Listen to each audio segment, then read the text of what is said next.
नमस्कार मित्रांनो, आज मी तुम्हाला असा प्रश्न विचारणार आहे ज्याचे उत्तर जगातील प्रत्येक देशासाठी महत्त्वाचे आहे। जर उद्या सकाळी जगातील 20% तेलाचा पुरवठा अचानक थांबला तर काय होईल?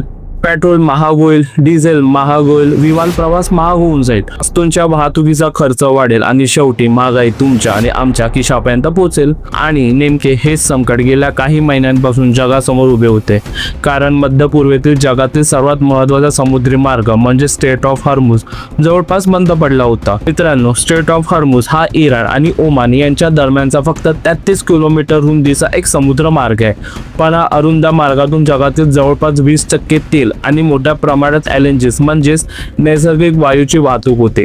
त्यामुळे अनेक ऊर्जा तज्ञ याला जगाची तेलवाहिनी किंवा जगातील अर्थव्यवस्थेची मुख्य धमनी असे म्हणतात। रूटर्स आणि वॉल स्ट्रीट ऑफ जर्नलच्या अहवालानुसार युद्धापूर्वी दररोज 100 ते 140 जहाजे या मार्गातून प्रवास करत होती। मग असे काय झाले की हा मार्ग बंद झाला? याचे उत्तर आपल्याला मध्य पूर्वेतील संघर्षात सापडते। इराण आणि अमेरिकेच्या नेतृत्वाखाली शक्तीमध्ये सुरू झालेल्या संघर्षानंतर इराणने या समुद्री मार्गावर नियंत्रण वाढवले। काही आठवड्यात परिस्थिती इतकी गंभीर झाली की जहाजांची वाहतूक जवळपास ठप्प झाली। द गार्डियनच्या 19 जून 2026च्या अहवालानुसार इराणने या भागात सुमारे 80 नौदल माईन्स पेरल्या होत्या, त्यामुळे मुख्य जहाजमार्ग पूर्णपणे सुरक्षित राहिलेला नाही। परिणामी शेकडो व्यापारी जहाजे या आखातात अडकून पडली। द गार्डियनच्या मते जवळपास 600 जहाजे आखातात अडकलेली होती। द वॉशिंग्टन पोस्ट आणि फायनान्शियल टाइम्सच्या अहवालानुसार जवळपास 500 पेक्षा जास्त व्यापारी जहाजे मार्ग मोकळा होण्याची वाट पाहत होती। आता इथे एक गोष्ट लक्षात घ्या, समुद्रात माईन्स म्हणजे फक्त एखादा बॉम्ब नाही, ती एक अशी स्फोटक यंत्रणा असते जी जहाजाला धडकतात प्रचंड नुकसान करू शकते। त्यामुळे जहाज कंपन्या, विमा कंपन्या आणि सरकार अत्यंत सावध झाली। याचा परिणाम थेट तेलाच्या बाजारावर झाला। रॉयटर्सच्या अहवालानुसार या संकटादरम्यान ब्रेंट क्रूड ऑइलची किंमत $126 प्रति बॅरल पर्यंत पोहोचली, जी 4 वर्षातील सर्वाधिक पातळी होती। जगभरातील बाजारपेठा अस्वस्थ झाल्या होत्या। मग हा मार्ग पुन्हा उघडण्यासाठी प्रयत्न कोणी केले?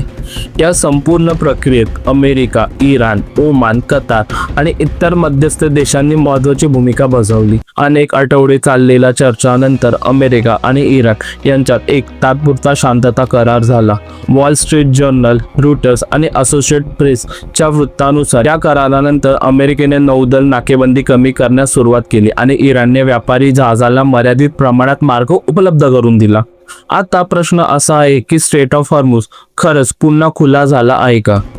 तर उत्तर आहे हो आणि नाही, दोन्ही। सांगतो। टेक्निकली हा मार्ग पुन्हा उघडला गेलाय। असोसिएट प्रेसच्या अहवालानुसार 110 दिवसानंतर काही व्यापारी जहाजांनी पुन्हा हा मार्ग वापरण्यास सुरुवात केली आहे। ग्रिमाल्डी ग्रुप, कॉस्को, NYK यांसारख्या मोठ्या शिपिंग कंपन्यांची जहाजे या मार्गावर दिसू लागले। पण दुसरी बाजू तितकीच महत्त्वाची आहे। द गार्डियन, रूटर्स आणि द वॉशिंग्टन पोस्ट या तिन्ही संस्थांनी स्पष्टपणे सांगितले आहे की मुख्य जहाजमार्गे अजूनही पूर्णपणे सुरू झालेले नाही। समुद्रातील माईन्स हटवण्याचं काम सुरू आहे। अनेक जहाजे कंपन्या अजूनही धोका पत्करण्यास तयार नाहीत, त्यामुळे वाहतूक सुरू झाली असली तरी युद्धपूर्वीच्या पातळीवर पोहोचलेली नाही। खरं तर रूटरच्या माहितीनुसार अनेक सुरक्षा तज्ञांचा अंदाज आहे की सर्व माईन्स शोधून काढण्यासाठी आणि समुद्र पूर्णपणे सुरक्षित घोषित करण्यासाठी 40 ते 50 दिवस लागू शकतात। काही बँकेचे विश्लेषण तर सांगतात की संपूर्ण परिस्थिती पूर्ववत होण्यासाठी काही महिने लागू शकतात। आता तुम्ही विचार कराल, मग कोणत्या अटींवर हा मार्ग पुन्हा उघडण्यात आला? फायनान्शियल टाइम्सच्या अहवालानुसार अमेरिका, इराण करारात एक महत्त्वाची अट आहे, किमान 60 दिवसांसाठी या मार्गावर कोणताही टोल किंवा शुल्क आकारला जाणार नाही। अमेरिकेने आपली नाकेबंदी कमी करायची आणि इराणने जहाजाला सुरक्षित मार्ग द्यायचा असा प्राथमिक समझोता झालाय। पण इथेच पुढचा वाद सुरू होतो।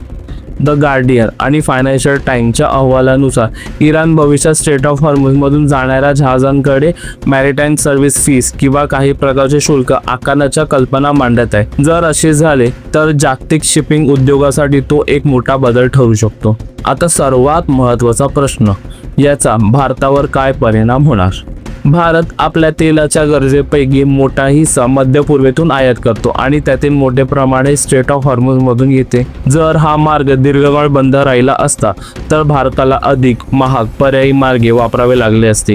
तेल महाग झाले असते, पेट्रोल डिझेलचे दर वाढले असते, वाहतुकीचा खर्च वाढला असता, उद्योगांचे उत्पादन खर्च वाढले असते आणि शेवटी महागाईचा फटका सर्वसामान्य भारतीय नागरिकाला बसला असता. पण सध्या परिस्थितीत काहीशी सुधारणा दिसत आहे. रॉयटर्स आणि वॉल स्ट्रीट जर्नलच्या माहितीनुसार हा मार्ग पुन्हा सुरू होण्याच्या बातम्यांनंतर तेलांच्या किमतीत घट दिसू लागली आहे. ब्रेंट क्रूड हा पुन्हा $80 खाली आलाय. त्यामुळे भारतासारख्या तेल आयात करणाऱ्या देशांना तात्पुरता दिलासा मिळालाय. तथापि दोघा अजून पूर्णपणे संपलेला नाही. द गार्डियनच्या ताजा अहवालानुसार अजून काही मुख्य जहाज मार्गात माइन्स आहेत. शेकडो जहाजे रांगेत उभे आहेत आणि परिस्थिती पूर्णपणे सामान्य होण्यासाठी बराच वेळ लागू शकतो. म्हणजे स्ट्रेट ऑफ हॉर्मुझ आज उघडा आहे पण तो अजूनही सामान्य झालेला नाही. म्हणून आजची खरी परिस्थिती अशी आहे की जगाने मोठे संकट टाळले आहे पण धोका अजूनही पूर्णपणे गेलेला नाही. कारण स्ट्रेट ऑफ हॉर्मुझ हा फक्त एक समुद्री मार्ग नाही, तो जगाच्या ऊर्जा सुरक्षतेचा कण आहे आणि भारतासाठी तो आपल्या अर्थव्यवस्थेच्या इंजिनमध्ये जाणाऱ्या इंधनाचा मुख्य मार्ग आहे. म्हणूनच या समुद्रात घडणारी प्रत्येक हालचाल मुंबईच्या पेट्रोल पंपापासून ते दिल्लीच्या अर्थ मंत्रालयापर्यंत परिणाम घडवू शकतो आणि म्हणूनच जगाची नजर अजूनही स्ट्रेट ऑफ हॉर्मुझ वर खिळलेली आहे.